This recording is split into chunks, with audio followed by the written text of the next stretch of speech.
If it's Thursday, the White House making an announcement about the president's health today as the administration looks for an Epstein off-ramp, dismissing calls for a special prosecutor and trying to redirect their base's attention to immigration, the economy, public broadcasting, even Coca-Cola.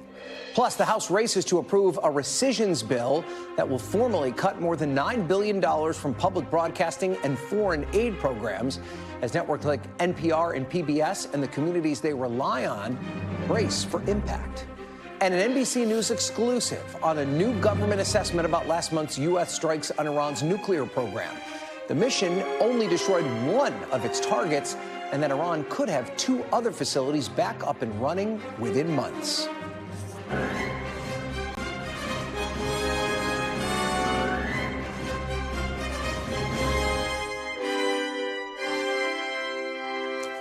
Hi there. Welcome to Meet the Press Now. I'm Ryan Nobles in Washington, where the Trump administration is struggling to move on from the MAGA world backlash over its decision not to release more files tied to convicted sex offender Jeffrey Epstein. The president's frustration with his own supporters over their embrace of conspiracy theories that he and other top White House officials helped promote was on again today on full display, as his White House press secretary Caroline Leavitt told reporters that he's not in favor of a special prosecutor on the matter, as she sought to explain his most recent assertion the Epstein files were a hoax.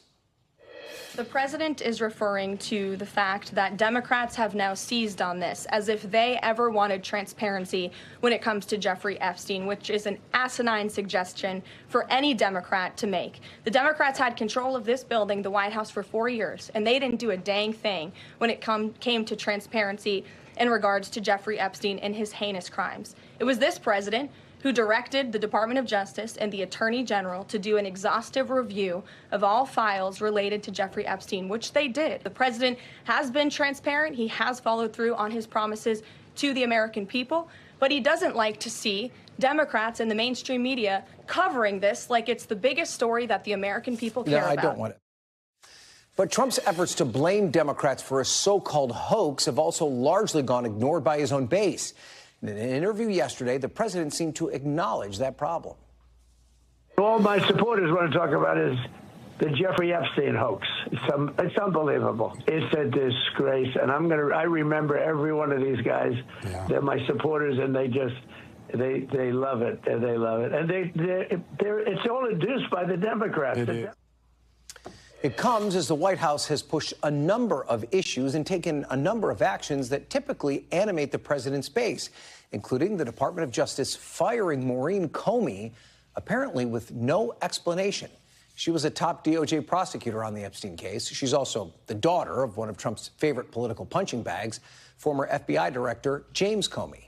The president is also trying to steer focus toward economic issues, amplifying his war of words against Federal Reserve Chair Jerome Powell in a push to force him to lower interest rates to juice the economy. The president's allies on Capitol Hill, meanwhile, are all in the final stages of legislation to slash $9 billion in funding for foreign aid and public broadcasting, another one of the president's perceived foes. Attorney General Pam Bondi and Interior Secretary Doug Burgum are zeroing in on immigration issues with a visit to Alcatraz, that original Alcatraz, amid the president's push to reopen the long dormant prison as a symbol of law and order. And to wash it all down, the president also posting that Coca-Cola will once again be made with real cane sugar as artificial dyes and sweeteners remain a target of the Make America Healthy Again crowd.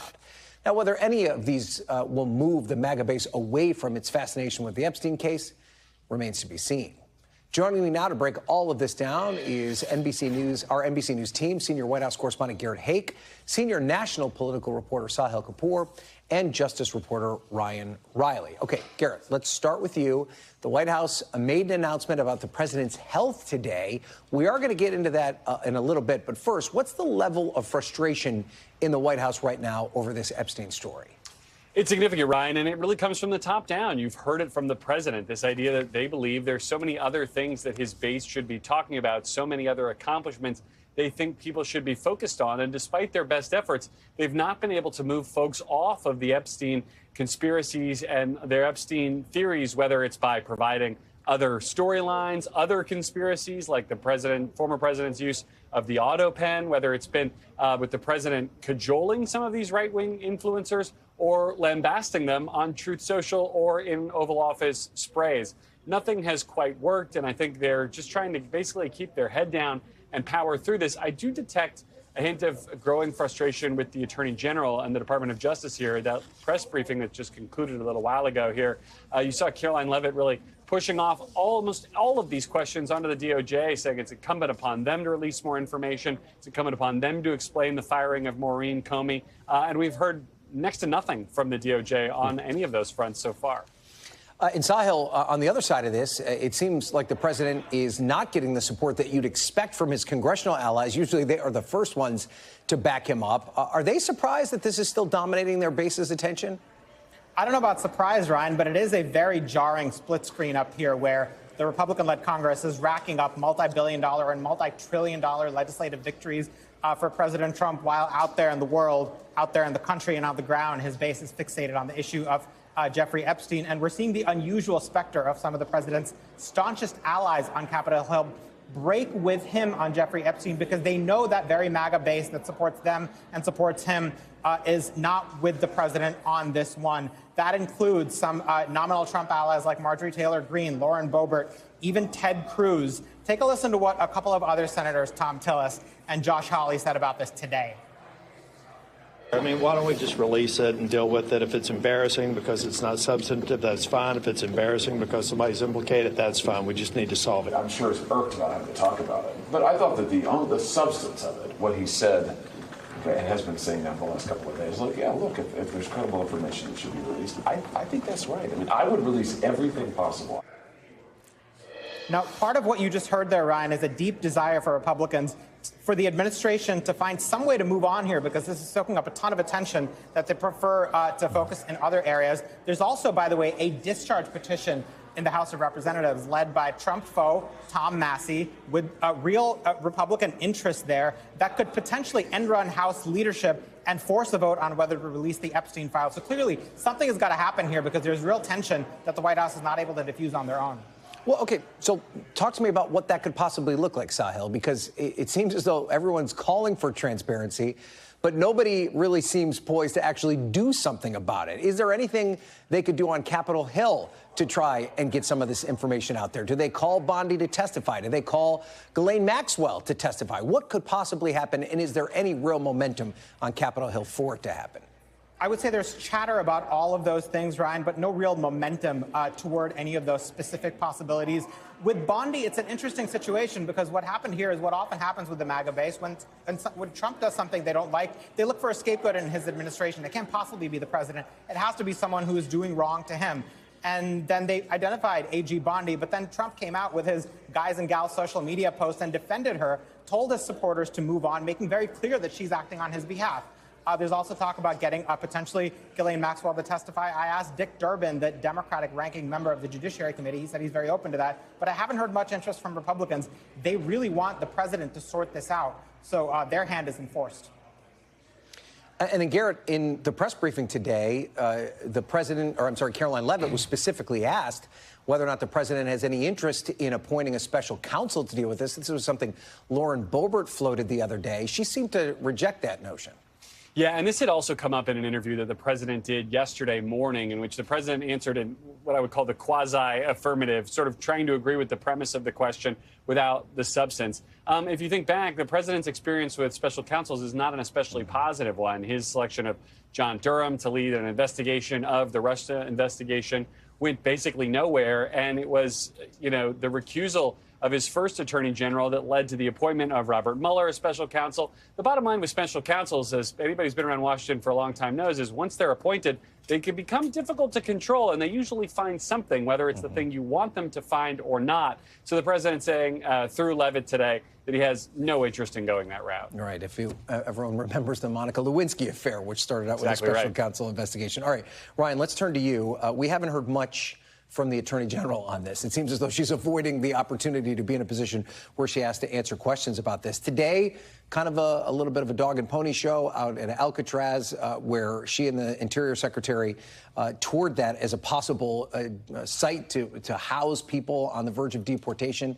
Is this realistic? Is there actually something that's going to happen here? I mean, practically and financially, it doesn't really make much sense considering, that location just alone would be, and just think about getting people out there, right? Think of all the logistics that would have to be involved in an operation like that. It doesn't make that much sense logistically, but, that's something that Donald Trump has said, and I think that Pam Bondi, throughout her time, has illustrated that she's very much so on the president's team. This is a very abnormal relationship that we've seen between an attorney general and a president throughout this entire term, just very much always on the same page, referring to him as president rather than, Mr. President sometimes. Just a very close relationship that they have there, always sort of trying to make her stand and get on TV as much as possible. Just the fact that you have press conferences from the Attorney General on the lawn of the White House is unusual. Having an Attorney General stand behind that podium is unusual. So there's a bunch of these little things that, us as justice reporters sort of see and say that's not normally how it's done. I mean, you touched on the logistics and the cost of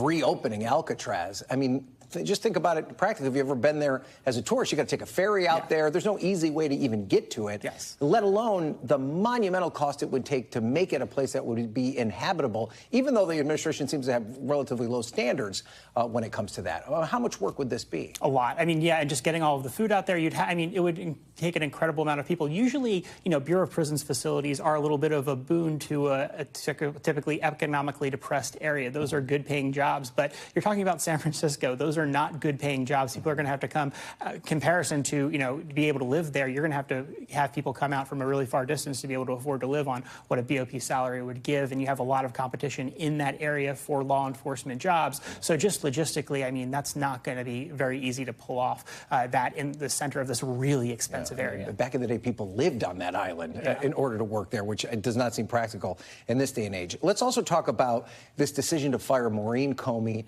who is, of course, the daughter of James Comey, but an accomplished prosecutor in the Department of Justice, a career prosecutor, not a political figure. And it's also interesting that she was connected to the Epstein trial. She was very involved in the Epstein investigation.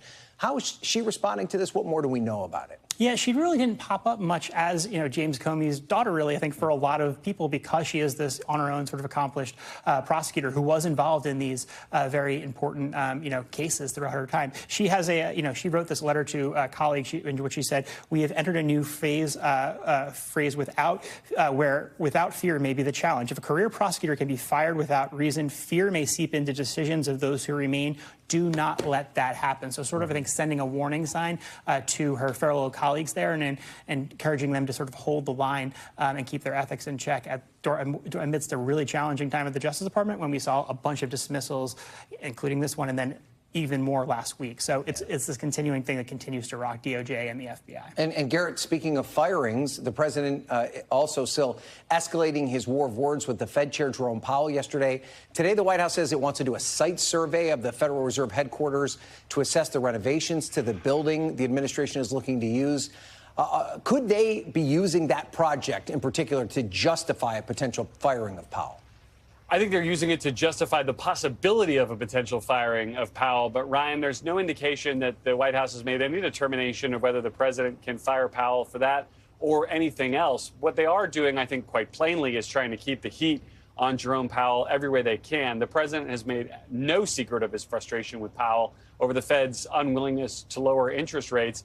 And this appears to be essentially a new front in a long-time war to open up, to try to squeeze the Federal Reserve chairman, embarrass him, maybe try to convince him that he doesn't really want to do this job all that much anymore. But I think, for the most part, this site visit appears to be kind of grist for the mill of something to talk about, something as a way to put pressure on him. I don't see it really foundationally moving the discussion any closer to firing Powell at this point. Okay. All right, Ryan Riley, we're going to let you go. You've got other reporting to do, but we're going to keep Garrett and Sahil around for just a little bit longer because we have more news to talk about to each one of you on your beats. Garrett, let's talk about this kind of surprising announcement by the press secretary at the beginning of the press briefing about the president's health. There have been a lot of speculation about this zoom in on the president's hand, where it appeared that makeup was covering what appeared to be a bruise. What do we know about his condition? And is there anything in particular that prompted this announcement? Is it just this speculation online?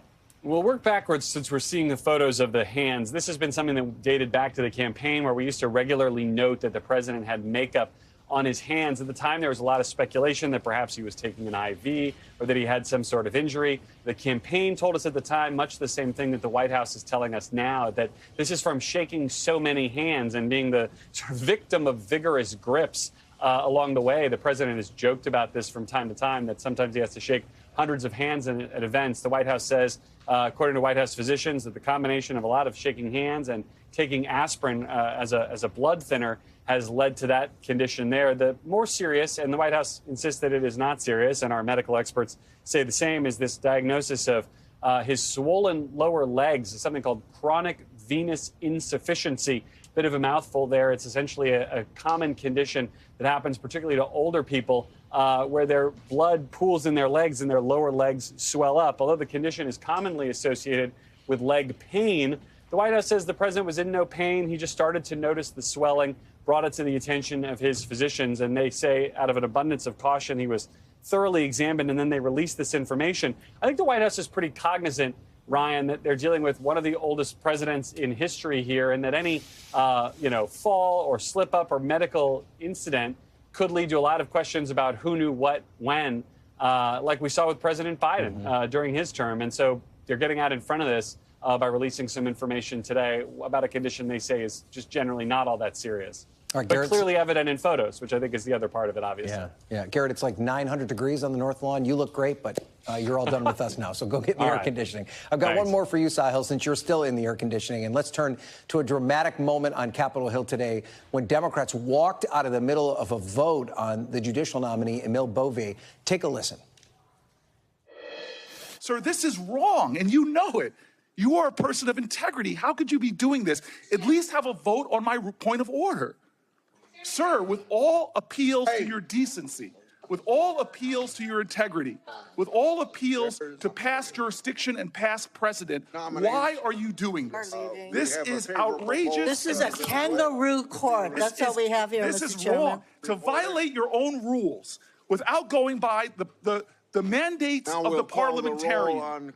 This is unbelievable. There's a way to do this. If you want to force this through, if you want to ram this through, there's a way to do it in accordance to the rules as spelled out by the parliamentarian. It is simple. It is clear. There's a pathway to achieve what you're trying to achieve. But, sir, this lacks decency. It lacks decorum. It shows that you do not want to simply hear from your colleagues. This is absolutely wrong. The sum total of this, Sahil, the sum total of this was the Republicans attempted to report out this nomination 12-0. But talk to us about the moment and why there was this level of fallout. It was extremely striking to watch, Ryan. Both those men talking over each other. Senator Grassley, the chairman of the committee, plowing ahead with that roll call vote, while Senator Booker was trashing his move, refusing to let Democrats speak. I actually talked to both men after that incident. Grassley told me that he has no doubt that the nomination was ultimately reported favorably to the floor of the chamber, which Democrats argued that since he violated the rules, that it wasn't. And Senator Booker told me that they just wanted a little extra time to speak. And this sort of thing happens all the time. All they had to do was vote on the point of order and let the Democrats speak. Booker called it an erosion and undermining of advice and consent. He said Republicans are only doing this because they're enthralled to Trump, willing to do whatever he says, even if it means not giving appropriate vetting to a controversial judicial nominee. I'm characterizing, again, what Senator Booker said, controversial because Mr. Bovee was Trump's former personal lawyer. And there's a group of about 900 former DOJ officials who question whether his intense loyalty to the president means it's possible for him to be an impartial jurist for a lifetime appointment job at the powerful circuit court. Ryan. Okay. A lot of drama still to unfold there. Sahil, thank you for that report. Coming up, as we noted, the House is teeing up a final vote on a $9 billion cut to foreign aid and public broadcasting. We've got more on the politics and the policy. including the head of NPR, who will join us live in studio next to discuss what's at stake for the network and those who rely on its coverage. You're watching Meet the Press Now.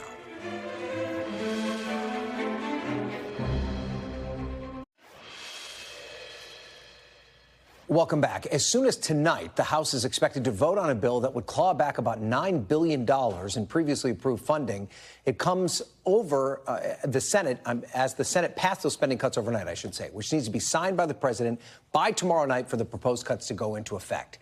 The cuts, known as rescissions, passed the Senate mostly on party lines, with Republican Senators Murkowski of Alaska and Collins of Maine signing with the Democrats. The bill claws back $8 billion in previously approved funds for foreign assistance programs and $1.1 billion for the Corporation for Public Broadcasting, which funds NPR and PBS. All of this is part of the president's effort to slash government spending, though it falls well short of the DOJ Commission's initial goal of cutting $2 trillion from the federal budget. In retaliation for these cuts, Democrats are now threatening to complicate the normal government funding process, which could lead to a government shutdown later this summer. Joining me now is Katherine Maher. She is the CEO of NPR. Katherine, thank you for being here. We appreciate it. Thank you for having me. I want to start by playing an exchange for you from the White House press secretary today during her press briefing. Take a listen. I want to give you a chance to respond to the CEO of NPR. She's claiming that the cuts to their network will, quote, be a real risk to public safety of the country. Murkowski has argued that public broadcasting stations save lives. Could you respond to these concerns? The NPR CEO said cutting NPR will be a risk to public safety. I am not sure how NPR helps the public safety of our country, but I do know that NPR, unfortunately, has become really just a propaganda voice for the left. So here's your opportunity. How does NPR, how would cutting it be a risk to public safety? So the most important thing for everyone watching to know is that these cuts are not about NPR. They are about the National Public Radio Network. 70% of all of the funds that are at risk right now go directly to local stations. Last night, while the Senate was on the floor debating this exact package, we saw a 7.3 register earthquake hit off the coast of Alaska. 3 stations immediately went into broadcast around tsunami warnings. The local sirens in their hometown told residents to tune in to their local radio station. Our staff in those, well, excuse me, not our staff, local staff in those stations stayed on the ground at sea level, putting themselves at risk to make sure that their local residents had the information they need. This is just one of the many ways in which public safety broadcasting plays out in the public media system around the nation on a regular basis. And if you lose that funding, could those stations in Alaska, for instance, could they be at risk of shutting down completely, or how directly could it impact? In Alaska, many of the stations receive up to 70% of their funding through federal dollars. Across the country, often tribal areas, rural areas, 50%. These are areas that are exposed to extreme weather patterns, like tornadoes, for example. In Florida, along the hurricane coast, often at risk. We have seen estimates that as many as 80 stations could go dark, and almost all of these are stations that exist in these areas that otherwise have limited resources and limited access. Mm-hmm. Okay, but let's now address this issue of the perceived bias of NPR. I want to play for you a little bit of a conversation I had with Senator Susan Collins. Take a listen. I'm very concerned about what the impact will be on the emergency alert system in states like Maine, where the system is dependent on public radio. The problem has been NPR, which its own whistleblower, Yuri Berlin, said was extremely biased and that there was no one in the newsroom who was fair to Republicans, is essentially what he said. Mm-hmm. I agree with that. But we can defund NPR without disrupting the network of state and local public radio and television. So To be clear, she voted no against the rescission package. She opposes these cuts, but she is concerned about the perceived bias of your newsroom. What would you tell Senator Collins? Well, I've had the fortune of thanking Senator Collins for her support and will continue to do so because she recognizes how important these local stations are and how important this funding is. One thing I would note is that NPR's programming makes up, on average, about 25%. That's a quarter of all programming aired by local stations. So really, we're talking about 75% that is reflective of local programming, local needs, and other national programmers. I would say to Senator Collins that we have heard these concerns. We've heard these concerns from her. We've heard these concerns from other members. And we've certainly been talking to our audiences in more than 246 stations across the country to understand what they need out of public broadcasting. We want to make sure that we're available and relevant to the entire American public, regardless of where you sit and regardless of what your political beliefs are. And we've been taking the steps from an editorial standpoint to better understand what audience needs are and have more voices on air that reflect that. So do you concede that those changes need to be made? Well, you know, I came in about a year ago, and it was my view that NPR needed a strategy that was really focused on serving the nation. That is not an issue of partisan bias. That is about making sure that as our country continues to change, we remain relevant for all of the different lifestyles that Americans have across the nation, whether you work as a farmer, whether you work in a city. There are so many different experiences that this country has. We need to reflect all of that. Okay, let's talk now about the immediate impact of this package and the cuts to public broadcasting. Right now, if you're the general manager of a rural station in Iowa or Idaho, how quickly are you going to have to deal with these cuts, and how quickly could you be forced to make tough decisions? Stations are already dealing with these cuts. We've seen layoffs of journalists, local journalists. Indiana recently cut all funding, all state funding for their local public radio stations. The entire Indiana state State House news team is now gone. We've seen Florida just cut its state funding, and now Florida stations are making really difficult decisions about what they can sustain. Local journalists are going to be among the first who are at risk. Broadcast coverage will also be at risk. And as I said, we're going to see stations go dark potentially in the next quarter. What about nationally? Is the NPR newsroom at risk? How soon will you have to make difficult decisions about your staffing at the national level? It's a great question. I think that we're going to be dealing with those decisions over the course of the next 3 to 6 months. Okay. And at this point, is there anything else you can do? Is it a situation of where are you concerned that if these cuts go into effect, even if a new administration were to come in down the road or Democrats were to win back the House in the 2026 midterms, will these cuts be difficult to claw back? You can't just restart a station that shuts down. You can't just restart a station that shuts down. Once you start punching holes in the national network that serves all Americans and has done so for 50 years, you will start to see that those will not be able to come back. This is infrastructure that exists that serves difficult topographies in the mountains and in the valleys across the nation. It serves large geographies in some of our most rural communities. Those will start to eventually erode, and they may do so sooner than we think. And unfortunately, that will be difficult to recover. Okay, Katherine Maher, thank you for being here and being so honest with your perspective. We appreciate it. Thank you. Up next, NBC's exclusive reporting on a new government assessment of the damage done to Iran's nuclear program that potentially undermines the president's claims that it was completely and totally obliterated by last month's U.S. strikes. You're watching Meet the Press now.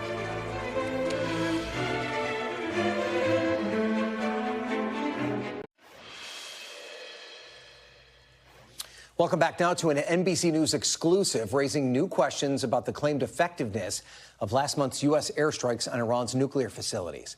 5 current and former U.S. officials tell NBC News that the American strikes destroyed only one of the 3 nuclear sites targeted, according to a new assessment. 2 current officials say that U.S. authorities believe the attack on Fordo set back enrichment capabilities at the crucial facility by as much as 2 years. But according to this new assessment, Iran could resume enrichment at the other 2 facilities that were targeted in the next several months, which runs counter to the president's repeated claims that those facilities were, quote, totally obliterated. NBC News senior national security correspondent Courtney Kube helped break that story. She joins me now. So, Courtney, the Trump administration said an initial intelligence assessment that refuted the president's claims that the strikes totally obliterated Iran's nuclear program was too preliminary. Is this the latest assessment more credible because it now comes more than 3 weeks later? Remember, Ryan, as time goes on, they will gather more information that will make the picture of exactly what happened at each of these 3 locations more and more clear and more complete. This is another snapshot in time that provides more information that they've been able to gather over these times. So yes, With every one of these additional assessments, they learn information. But the officials who we spoke with were also very clear to point out that, yes, as a snapshot, it's possible that even this assessment could change, and that their view over the damage at each of these locations could evolve over time. So you report that the strikes on Fordo set back uranium enrichment by as much as 2 years. Do U.S. officials see Fordo as the most important of these 3 Iranian facilities? It was definitely the one that they laid the most firepower on. You'll recall that was where they dropped most of those massive ordnance penetrators. We often call them the bunker busters, these 30,000-pound bombs. But it was also, as we've been hearing about for weeks now, it was buried deep underground, under concrete, under reinforced steel. So it was a difficult one to target. But what's key here is Fordo is also the location where Iran was enriching uranium to its highest levels. So even if there was uranium at lower enrichment levels at other locations, if Fordo is damaged or badly or destroyed even, then it's difficult, if not impossible, for some period of time, as much as 2 years we've learned, for Iran to be able to enrich uranium to the point of having a potential weapon here. So if those 2 facilities could be back up and running in 2 months, does the U.S. have any plans to strike those 2 facilities anytime soon? That's one of the keys, Ryan, and that is the fact that if, in fact, the officials we spoke with said, look, if it appears that Iran is trying to reconstitute their program at either of these at any of these locations, really, but particularly at Isfahan or Natanz, the other 2 locations, that it's possible that the United States or Israel could come in and take follow-on strikes. Also, the officials told us that at this point, they've not seen any indication that that's happening. So things like bringing in construction vehicles to start digging out the tunnels, at this point, the U.S. is not seeing indications of that. Well, you also have reporting that U.S. Central Command actually developed a more comprehensive plan to strike Iran's nuclear program. Why did President Trump not choose that plan? And remember, these are plans that have been developed over years. The plans that we learned about, one included strikes that would last 2 weeks to up to a month, extensive aerial bombardment, also striking them from the sea, as we saw in the Operation Midnight Hammer several weeks ago. But the idea here was the U.S. would have gone after 6 locations, not just the 3 that they targeted. President Trump was presented with both options. Again, both options were really developed under the Biden administration and then perhaps changed a bit in recent weeks and months by U.S. Central Command. President Trump, though, selected exactly what was carried out on Operation Midnight Hammer. So that was one wave of strikes, 3 locations. The concern, according to the officials we spoke with, was the possibility of a large number of casualties that could be even Iranians or Americans in a larger strike, and also the assessment that, in fact, they would be able to carry out and they would be able to hopefully achieve their aims with the 3 locations, Ryan. Okay, Courtney, thank you. Appreciate that. Great reporting. After the break, new developments in the fight for Senate control as both parties set their sights on several key states. One of the best forecasters in the business will be here next. You're watching Meet the Press Now.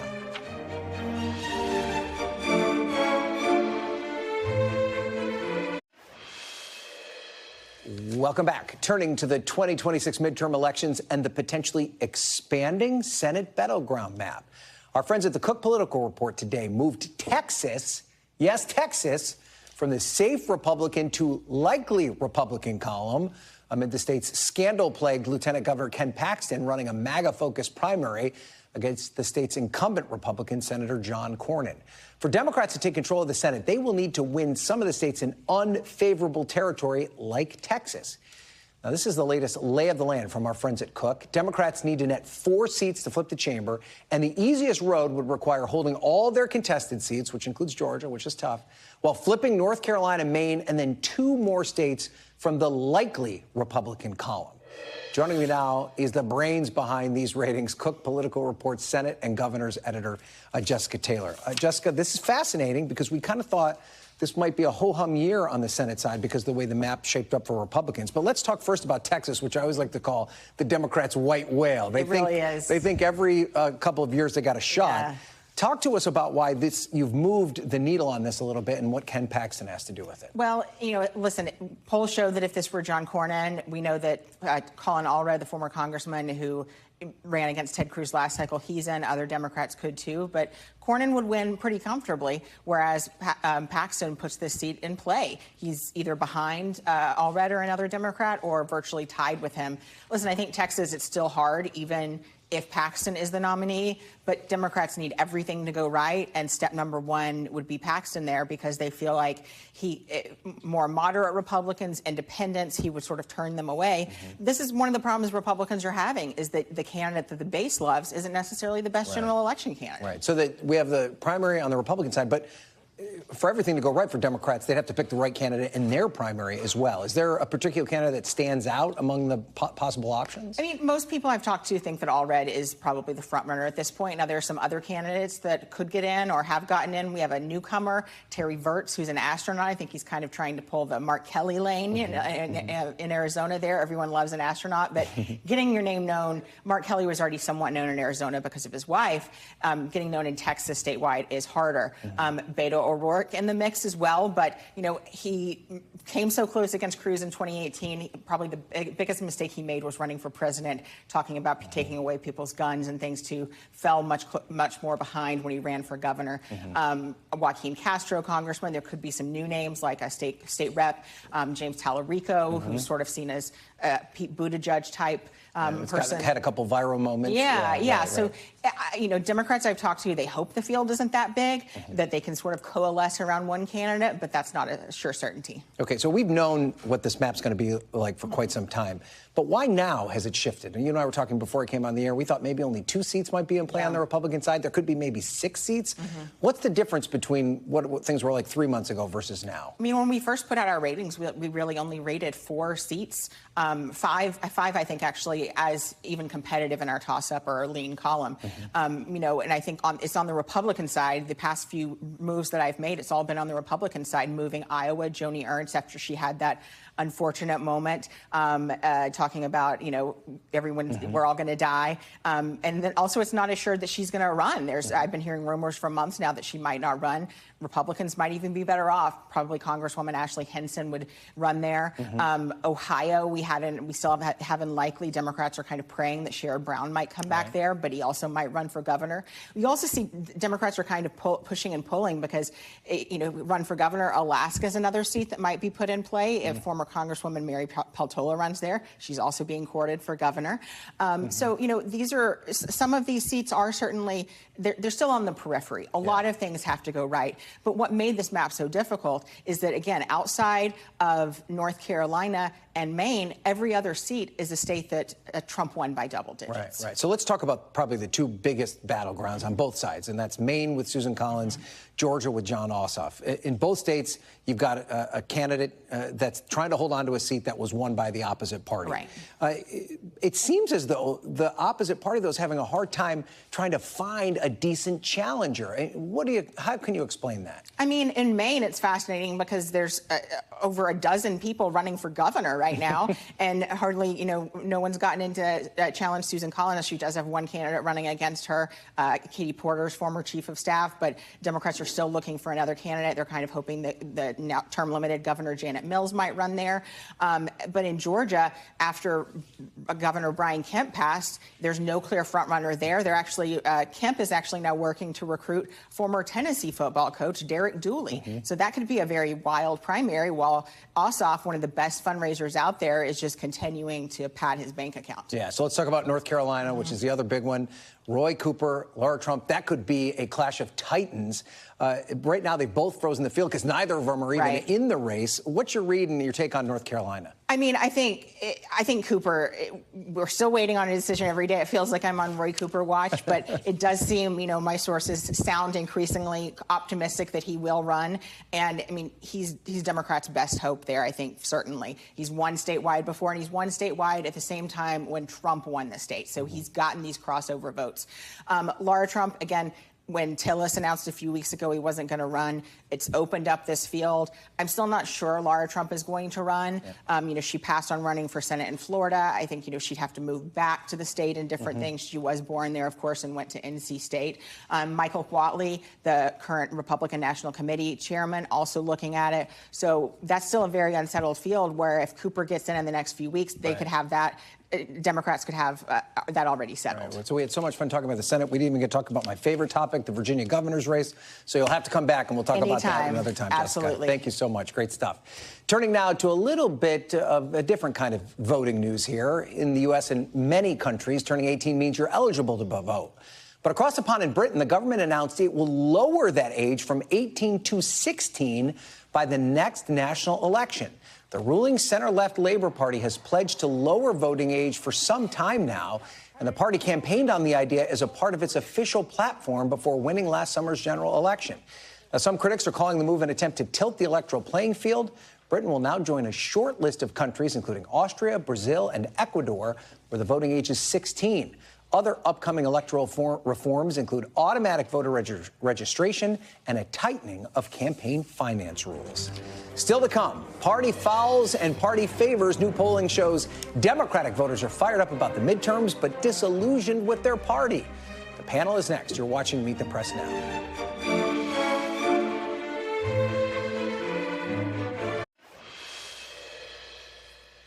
Welcome back. It's the best of times and the worst of times for Democrats, according to new polling from CNN. Let me explain.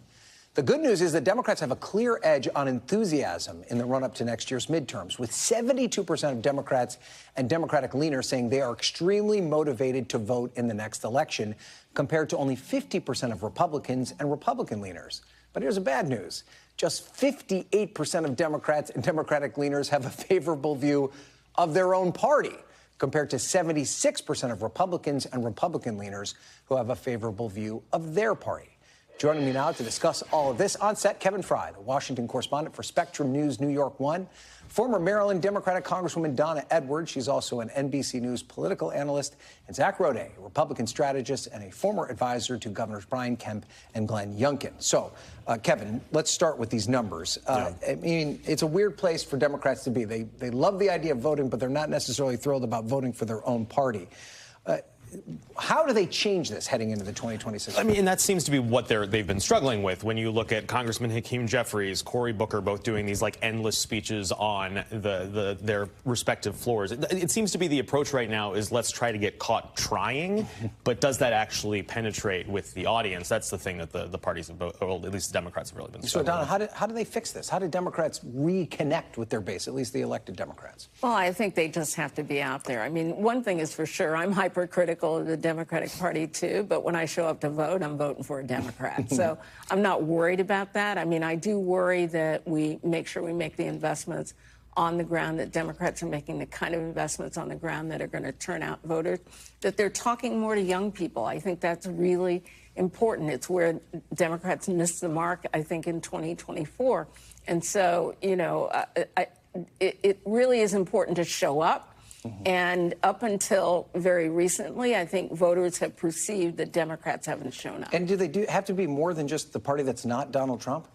Well, of course they do. I mean, obviously, you know, pointing to a couple of things in that big, bad, ugly bill that, you know, is going to hurt the American people, hurt health care and, you know, child nutrition and those sort of things, really important. But Democrats also, I think, have to speak to what they would do, because it's not enough just to say no. That's going to get us so far, get Democrats so far, but to get over the hurdle, they've got to say what they're for. So, Zach, a 22-point enthusiasm gap, it's got to be making your friends at the NRSC and the NRCC a little nervous. We should point out that, you know, it's always difficult for a president in his first midterm to try and keep the enthusiasm up.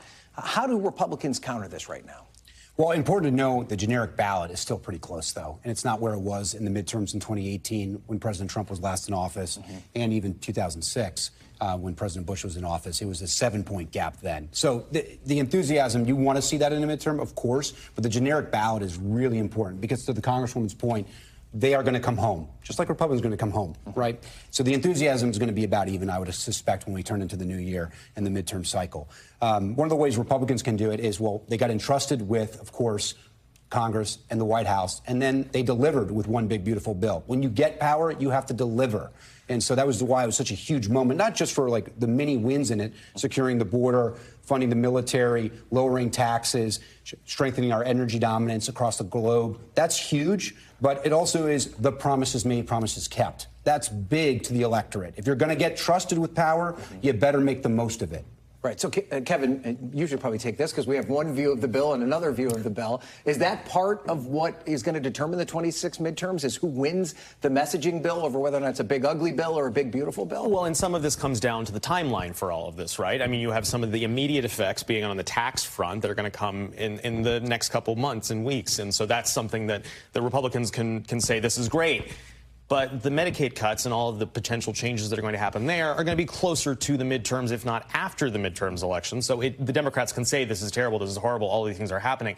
But there's the question of, can they connect the dots between what is happening and this big, beautiful bill if there's so much of a waiting period? And so we have a new wrinkle that could impact the 26 midterms and beyond. And Kevin, you've covered a lot of redistricting fights in New York. It seems like there's perpetually one. But there's a new one brewing in Texas where Greg Abbott, the governor there, is talking about doing mid-decade redistricting reform.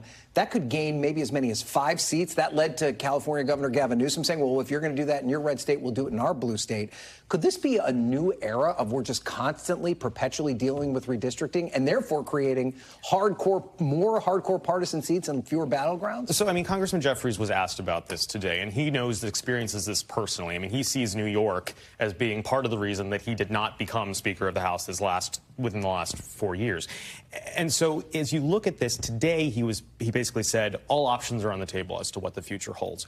It seems Democrats at this point are basically saying we're not going to just fold and fall over. If Republicans, in their view, are basically abusing the system, we're going to do it too. And when the margins come down to just a handful of seats, California, Texas kind of exchanging some could be a wash, depending on how they actually go about doing all of this. There are a lot of legal issues in California, too. Donna, have Democrats missed the mark here while Republicans have done kind of dramatic redistricting in other places? Should they have been more aggressive in past redistricting cycles? Well, I think one of the challenges that Democrats had in California is that it's left to the commission that was established to handle redistricting. It's a really different situation, and I think to go back to the drawing board in California is going to require a little bit more maneuvering than what's happening in Texas. Look, I don't like monkeying with the system. I think it's a bad idea. I think at the end of the day, it's going to come back to haunt you, whether you're a Democrat or a Republican. And so we'll see how voters feel about these kind of wholesale changes in the middle of a cycle. It could play very badly. And Zach, I mean, isn't there any concern that the more of these hardcore right and left districts that we create, the more difficult it's going to be to get anything done in Washington? Well, gerrymandering has been around for a long time. That doesn't mean it's good. This is an escalation. Well, the point I would simply make is, you know, we're talking about Texas, but broader. This is always done, and the escalation is always done. And I'd like to remove the mask of that there's some moral high ground on it. With all due respect, Maryland, a heavy gerrymander. New York, I mean, excuse me to the minority leader, but it's gerrymandered. He didn't get enough. So I would just step back a little bit. If you look at California, where Trump ended up close to 40%, and where the former vice president ended up close to 60%, the Republicans should have 10 more seats if you're going to go from a fair perspective, right? And so I just think it's the natural escalation of where we are, and the result will probably be more red seats. But are we more going blue seats? Are we doing this every 5 years, every 2 years, every 10 years? Like, how often is this cycle just going to repeat itself? Well, I think what we've seen on it is simply that you have to play the game as it is in front of you. No, this is not a game. This is actually really bad news for democracy. And I think people who believe in little d democracy think this is a really bad idea. And I don't think voters at the end of the day are going to be really happy with either Democrats or Republicans continuing to monkey with these maps. Well, here's the thing, though, is that it's been happening perhaps quietly with certain people claiming moral high ground. The reality is that both parties do it. And so let's step back. If we actually wanted reform, then it would have to be fair and balanced across the board. Okay, we can't go without talking about Zoran Mandami because Kevin's at the table and he covers New York politics pretty closely. He was in Washington this week. He met with some prominent Democrats. How did that go? So the long and short is he met with a lot of Democrats that happened to largely be of the more left-leaning persuasion, shall we say, that already kind of liked him. He came out of that meeting, at least lawmakers came out of that meeting, saying they're impressed that they like him. But at the same time, time, there are still these reservations, particularly when it comes to some of these more moderate district Democrats, particularly on Long Island in the Hudson Valley, who have basically said, this is not the guy that should be defining who we are. I asked Jeffries today if he's concerned, because Republicans certainly believe this could be an albatross that they can kind of weigh around the Democrats' neck, having Zohran Mamdani, a Democratic socialist, as kind of the standard bearer for New York City, and he kind of sidestepped the question. Yeah, okay. A little bit of time for both of you here. Zach, is this a problem for Democrats outside of New York City? Yeah, for sure. Exactly what Kevin said there. I mean, it's this moment is Democrats are in the wilderness, all right? And they're learning all the wrong lessons from 24. And Mamdani as president or as mayor, that's a bad news bears. Right. And Donna, you get the last word. Is it time for Democratic leaders to endorse him, though, or how do they handle it? I think it is. I mean, he won the Democratic primary. Democrats need to endorse him, and Democrats need to take a lesson from him about how to run a campaign that really touches people. The meeting's happening tomorrow. The meeting's happening tomorrow. Allegedly. So wait and see. We'll report it out here. You guys are so great at time cues. You should be here. You should come to every single one of my panels. Thank you so much. Kevin, Donna, and Zach, we appreciate it. Before we go, though, a big congratulations, admittedly, to Team Congress for their win in last night's Congressional Women's Softball game. And congratulations to my Bad News Babes for putting up a tough fight despite a mid-game rain cancellation dampening our momentum. There's always next year. I'm a coach on the team. It's such a joy to be a part of this game every year. We're back tomorrow with more Meet the Press Now, but the news continues with Hallie Jackson. We thank you for watching, and remember, stay updated on breaking news and top stories on the NBC News app or watch live on our YouTube channel.